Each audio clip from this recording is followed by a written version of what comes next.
Et la fraternité des Congolais de l'Italie nous offre cet espace virtuel pour pouvoir étendre la parole de Dieu aux limites du monde. Seigneur, tu as les paroles de la vie éternelle. Les préceptes du Seigneur sont droits, ils réjouissent le cœur. Le commandement du Seigneur est limpide, il clarifie le regard. Évangile de Jésus selon saint Luc. Gloire à toi, Seigneur Jésus. Saint Luc au chapitre 13 du verset 1 au verset 9.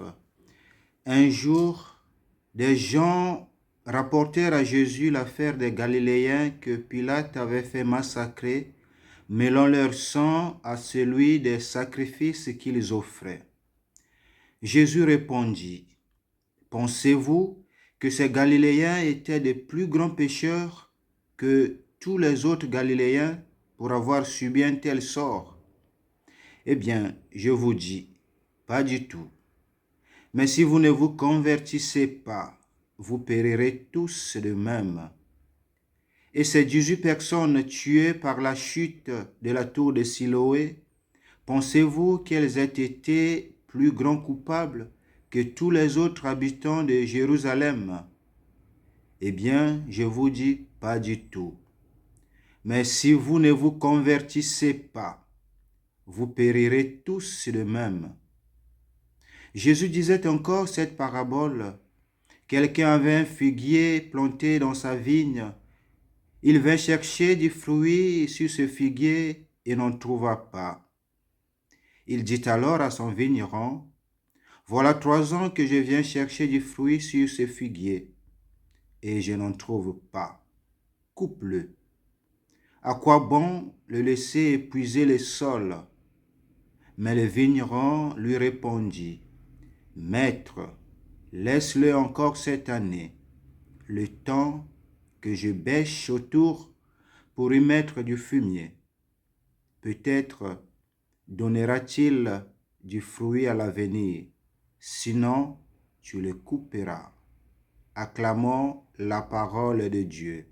Louange à toi, Seigneur Jésus.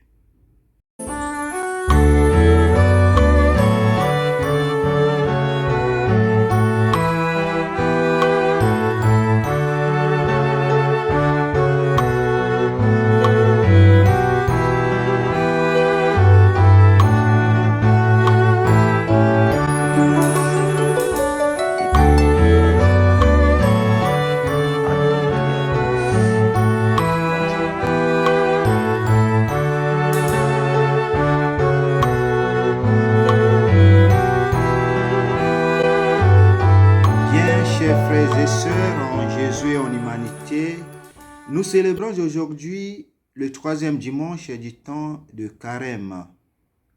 Et la fraternité des Congolais de l'Italie nous offre cet espace virtuel pour pouvoir étendre la parole de Dieu aux limites du monde.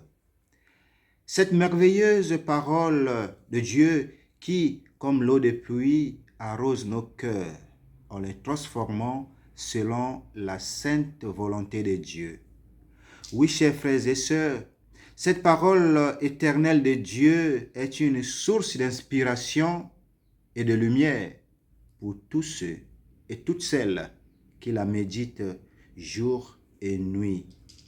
Aujourd'hui, bien-aimés de Dieu, cette parole dans l'évangile que l'Église nous propose traite de la difficile et éternelle question de l'origine du mal, de l'origine de la souffrance.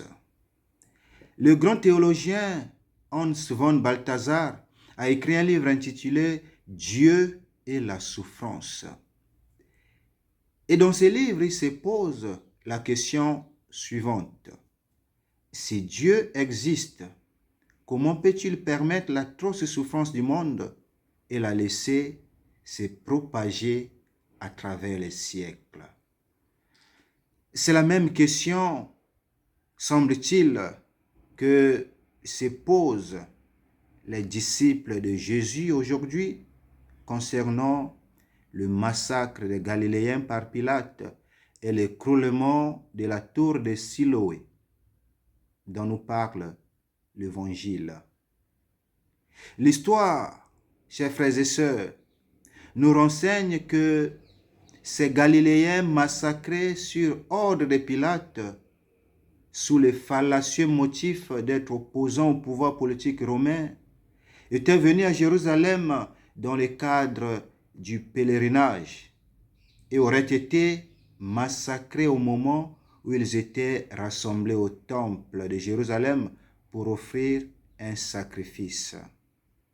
C'est donc en pleine prière qu'ils ont subi ce supplice. Quant à l'écroulement de la tour de Siloé, on parle d'une catastrophe comme il en arrive tous les jours. Frères et sœurs, ces deux faits, on peut les constater,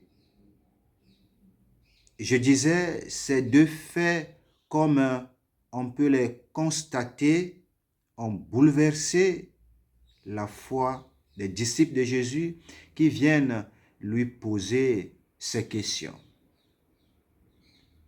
Qu'ont-ils fait, ces pauvres personnes? Quel mal ont-ils commis pour mériter un tel châtiment injuste? Ou encore, qu'ont-ils fait au bon Dieu pour mériter tout cela? La réponse à ces questions, chers frères et sœurs, peut se trouver dans l'imaginaire biblique de l'Ancien Testament qui liait la souffrance humaine au péché. C'est-à-dire, la souffrance serait la punition du péché. Nous avons un exemple typique. Il s'agit de l'histoire de Job.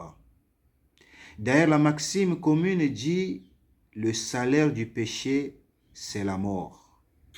On peut donc supposer qu'en posant ces questions à Jésus, ses disciples ont en tête cette conception de la souffrance. D'où la réponse catégorique de notre Seigneur Jésus. Pensez-vous que ces Galiléens étaient de plus grands pécheurs que tous les autres Galiléens pour avoir subi un tel sort? Eh bien, je vous dis, pas du tout. C'est donc clair pour Jésus que ce n'est pas à cause du péché que ces derniers ont péri, ou encore le péché n'est pas à l'origine du mal ou de la souffrance de l'homme. Au contraire, notre Dieu est miséricordieux, plein d'amour et lent à la colère. Notre Dieu ne veut pas la mort du pécheur, mais sa conversion. Voilà pourquoi le Seigneur continue en disant, « Si vous ne vous convertissez pas, vous périrez tous de même. » Comme pour dire, au lieu de passer du temps à chercher l'origine du mal, cherchons plutôt à nous convertir. C'est la conversion qui nous fera passer du mal au bien. Car la conversion, c'est un processus de changement profond et radical. Oui, chers frères et sœurs, convertissons-nous. Notre monde est sous l'emprise du mal. Le mal dominant de notre monde ne cesse de détruire nos cœurs.